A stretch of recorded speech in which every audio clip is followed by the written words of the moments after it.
Hi, welcome to Terribly Fun Films. We are continuing with the Dragon Con Countdown with the movie Upworld, aka A Gnome Named Gnorm, which was its original title when it was theatrically released in 1990. But now, if you're looking for it in terms of Amazon Prime streaming or any one of those other services that might have it, it is under the title Upworld. Personally speaking, I prefer the title Upworld. It makes a little bit more sense. While one of the two main characters is, in fact, a gnome named Gnorm, I think Upworld does the zany oddness of the film much more justice than A Gnome Named Gnorm. Interestingly enough, this movie was directed by Winston. And that's not too big of a surprise. I'll get to that in just a moment. But, yeah, let's look at Upworld and see why it does not have a DVD release in North America that I was able to find. Wish it did.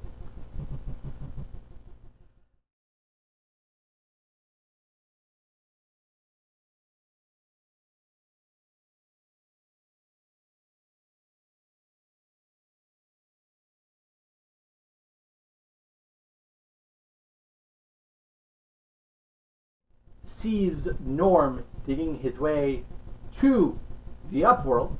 He's a gnome who lives underground, therefore human world is the Upworld.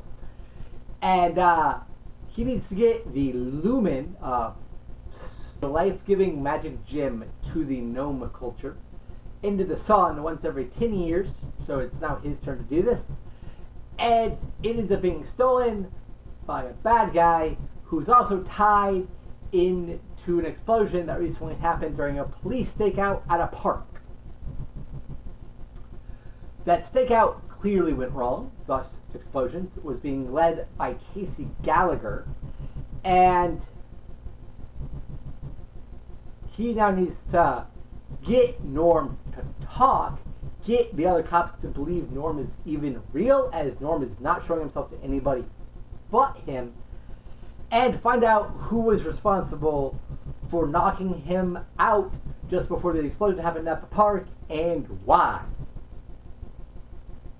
That pretty much sums up the plot of the movie. So, during the opening title sequence, we see Gnorm digging his way to the top to get the lumen into the sun, and we intercut that with the cops being ready to go on the stakeout that goes awry. During the cop sections, Casey, our main character, comes off as such an incompetent fucking douchemonger that I almost thought he would end up being killed early on in the film. There's no way we're spending 85-ish minutes with this character. He's an asshole. He's just mimicking, barking orders at people, literally just repeating what his what the police chief, his name is Stan, says over and over again for no apparent reason. Total jackhole. What a fucking god-awful way to begin your movie. Seriously, if people who do film study classes ever, want to look at this movie, the intro is a how-to guide on to not make audiences like your main character. What a dick. Luckily, after he gets knocked out, the explosion happens, things go wrong. Casey's not thrown off the force or anything like that. He's taken off this particular case, though. Too close to it, too close to almost getting killed, yada yada. And for some reason, this seems to calm him down. He's no longer such a jackass for the rest of the film. Which just makes me wonder, why even have all that stuff in the beginning of the movie? Nothing like that ever happens again throughout the course of the film. It does not work. It's poor, dumb, awkward writing. The script was written by Penn Denton and John Watson from a story idea by Denton himself.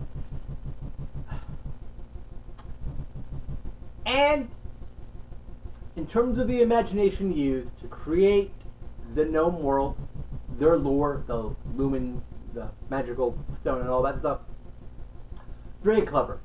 The mystery investigation stuff has a nice, solid turn to it that I didn't see coming. I was expecting a different character to turn out to be the bad guy than who it actually was. So that's nice. But on top of the weird characterization in the beginning, that again goes away after 5 minutes, so it didn't need to be there. There are some weird moments, like Norm keeps talking about Casey's partner, who happens to just be a female cop named Sam's, Bobos. Her boobs. And I don't know why. It's not that funny or humorous. It's awkward. I don't get it. With that being said, though, when we're focusing on the mismatched odd couple pairing of the gnome named Gnorm, who knows nothing of the Upworld, and the cop who's trying to kind of gain clout back in the police department, trying to solve this case and get the Lumen Stone back so his people don't die. There's some fun. There's some solid jokes. There's, again, an interesting mystery and a really cool backstory for the gnomes. So it's very give or take. As I mentioned earlier, Stan Winston directed the film, and a lot of the movie looks perfectly acceptable. Perfectly okay. Decent lighting, decent directing, decent action scenes. With the exception of Norm. Norm is an animatronic suit and puppet, and he looks freaking amazing. He moves very well. His arms, his mouth, his eyes, his ears move fantastically. Stan Winston is not actually known for being a director. He's known for being a special effects wizard. And that's despite having directed the first Pumpkinhead movie, which is one of the greatest horror films ever. But if we're excluding theme park ride attractions and live concert arena shows, Stan Winston's actually directed 2 movies. Pumpkinhead, which was before this movie, and this movie. Sadly, I can kind of see why. Directing-wise, everything about this film is sort of journeyman-like, except for the special effects stuff, which are outstanding. Outstanding special effects. Lots of love and care went into making that stuff work really well, making Norm move as realistically as possible, and it shows, but then you'll wind up with just average action scenes. Average atmospheric mystery stuff. Again, at the beginning, we don't know what's going on at the park, stakeout. Not as atmospheric as I think they were going for. So balance that out, you know? Well, the writing for the character of Casey Gallagher is awkward, to say the least, in the beginning of the film, and it does eventually balance itself out.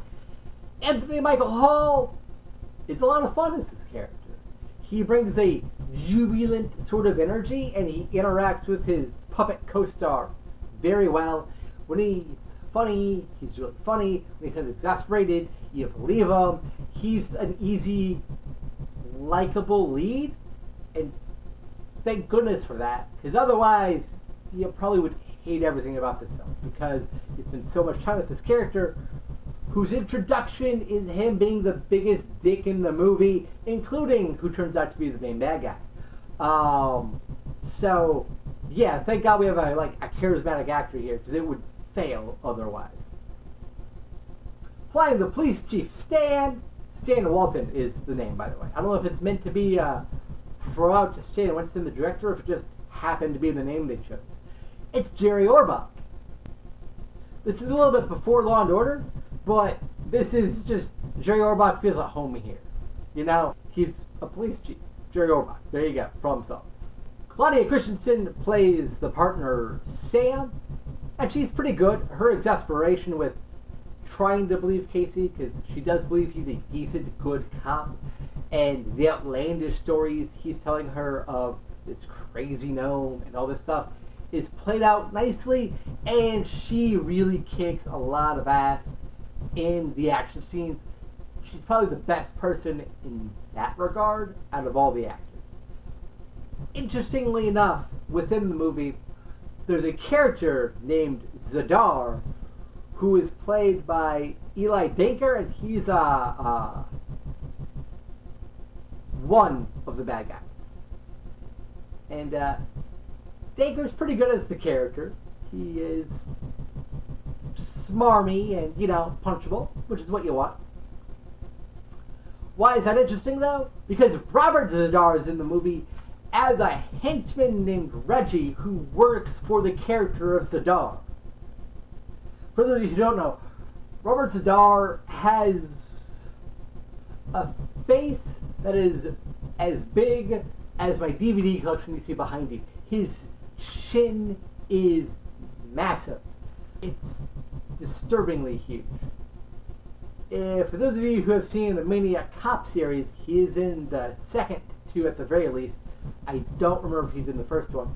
But, yeah, how weird is that? That there's a character named Zadar in the script, and then his main henchman is played by somebody with that same last name. It's odd. With that being said, Robert Zadar, he's Robert Zadar. Robert Zadar is just sort of, as a person, he's larger than life. Can't really get bigger than that, you know. So, I've never seen a Robert Zadar performance and go, oh, hey, you gave a really good performance. And go, oh, it's Robert Zadar as this kind of person, and he does perfectly fine here. Playing Norm are technically 15 different people, but from everything I can gather, and I can find very little information about this film, so if anybody knows anything I don't, please leave a comment below, and I'll readdress as best as possible. They are the people controlling the puppets and controlling the animatronics and the legs, you know, all that jazz, with the voice being provided by one person. That person's Rob Paulsen. Rob Paulsen is gonna be at Dragon Con, people. Because if you don't know who Rob Paulsen is, that means A, you're not watching enough Channel Awesome videos, and B, you probably didn't grow up in the 90s like I did, because he's freaking Raphael from the original Teenage Mutant Ninja Turtles cartoon, and beyond that, he's Yakko from Animaniacs, and he's the voice of Spike in the Land Before Time films, the sequels. He's done several G.I. Joe voices. He is still voice acting to this day. Freakazoid, Tiny Toons. He's currently on the new version of the Teenage Mutant Ninja Turtles show, the kind of cel-shaded CGI animated one. He's Donatello on that one. So yeah, he voices Norm, and he's really good as Norm. A lot of fun. Norm's a tricky character to get right. A, it's not a gnome named Gnorm. According to the character, it's Gnorm, and he's a gnome. It's an ongoing joke that, for some reason, for the gnome culture, the G isn't silent. I don't know if that joke totally works, but I did laugh at it. Maybe to spite myself, I don't know. Anyways, Paulsen makes the character sort of really endearing, because the character doesn't speak for a little while. We don't know what's going on. It feels very savage. Basically what I'm saying is the movie's shit at introducing you to its characters. Because it is. It doesn't work in any appreciable, engaging manner at all throughout the course of the film. Like, our introduction to Norm, or Gnorm, is he digs up, it's nighttime, he sees what happens, the explosion, and then he tracks Casey down. Casey captures it, and he's Gnorm is just snarling and sniveling and not talking about what he wants, despite knowing English at least decently well. He doesn't know every word. Certain things are confusing to him. But still, it's weird. But with a strong voice actor like Rob Paulson at the helm, you really come to like him. You really think he's interesting, even when he's just being sexist, talking about characters Bobos. Yeah. Bojan Bazil's cinematography is perfectly okay. Not amazing. It's not stellar, but the movie looks okay. Again, I think so much focus was on getting Gnorm right, to be integrated into the scenes well, to look like a full-on, living, breathing, real creation. I might be real in so much as like an existing entity with thoughts and facial takes and everything. It is animatronics puppetry, so it's like physically on set, but I think you get my point. The editing by Marcus Manton is also perfectly okay. It's acceptable. It's alright. Yeah. And that's kind of the problem with the film. Despite being shit at introducing characters and some weird moments of dialogue and such, there's a lot of imagination in store. The chemistry between our two co-stars, Norm and Casey, Rob Paulson's voice acting, and Anthony Michael Hall, worked nicely. I like all the imagination involving the gnome's culture. I like the mystery plot with the cops trying to figure out what's going on. It is engaging. It does have a nice twist. But if you're not looking at it from that sort of a standpoint, if you're not looking at it for those are really special effects, that's highly imaginative, that's kind of interesting, you get a movie that's only average in basically every other way. Nothing bad about it, but it's totally average. This is that kind of movie you'll put on during a party, people will talk over it, and you won't miss anything, and then if people are watching it, they'll get some really cool moments or specific things out of it. Does that make sense? As always, I've been your host, Bobby. I will see you next time with more Dragon Con Countdown. Thank you for watching.